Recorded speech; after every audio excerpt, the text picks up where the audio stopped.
Bonjour, bonsoir à tous, on se retrouve aujourd'hui pour une nouvelle vidéo des chiffres. Aujourd'hui, parlons de Microsoft. 2 est le nombre de fondateurs de Microsoft, Bill Gates et Paul Allen. Lors de la fondation de Microsoft le 14 avril 1975, Microsoft s'écrivait avec un trait d'union entre micro et soft, et au fur et à mesure, il disparut. Le premier projet de Microsoft à cette époque fut de créer un micro-ordinateur, l'interpréteur basique de l'Altair 8800. Aujourd'hui, l'entreprise se développe sur bien d'autres secteurs et arbore un chiffre d'affaires de 22,1 milliards de dollars en fin avril 2017. Mai 2012, Steve Ballmer, PDG de Microsoft entre 2000 et 2014, arrive premier dans le classement des 5 PDG qui auraient déjà dû être virés, selon le magazine américain Forbes. Les journalistes lui reprochent de ne pas avoir su développer Microsoft sur les marchés rentables.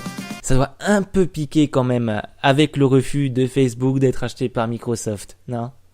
26,2 milliards de dollars est le prix de rachat de LinkedIn par Microsoft. En effet, Microsoft débourse la plus grosse somme qu'il n'a jamais dépensée pour un rachat. C'est le 13 juin 2016 que Microsoft annonce un accord avec le gérant du réseau social pour professionnels, et c'est le 8 décembre de la même année que Microsoft devient officiellement le propriétaire de la plateforme. La question que vous vous posez est sûrement, mais pourquoi un tel achat ? Eh bien, dans les grandes lignes, Microsoft comme LinkedIn ont un objectif commun, toucher les professionnels. Et qui est le mieux placé pour les réunir en un seul endroit? LinkedIn. 4,6 millions d'euros de dommages et intérêts et une peine de prison avec sursis pour 5 habitants de Bayonne pour avoir contrefait des OS de Windows XP pour les revendre à leur profit. La méthode fut simple, ils récupérèrent pour 5 à 10 euros l'OS sur d'anciens ordinateurs ou sur des sites internet et les revendaient entre 45 et 75 euros.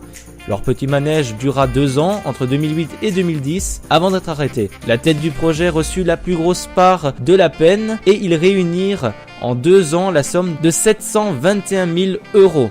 25% est le nombre d'ordinateurs équipés de Windows 10 en début de l'année 2017. Présenté le 30 septembre 2014 et disponible au grand public le 29 juillet 2015, le nouvel OS de Microsoft reste derrière Mac et Linux, ainsi que Windows 7 qui reste encore l'OS le plus apprécié. Malgré tout, Microsoft ne se laisse pas abattre car Windows 10 S est prévu avec un nouveau design. Voilà, si cette vidéo vous a plu, alors n'hésitez pas à y mettre un j'aime, à la partager et à vous abonner si ce n'est pas encore fait. Pour recevoir les notifications des sorties des prochaines vidéos, n'oubliez pas de cliquer sur la petite cloche à côté du bouton pour s'abonner. Allez, ciao tout le monde!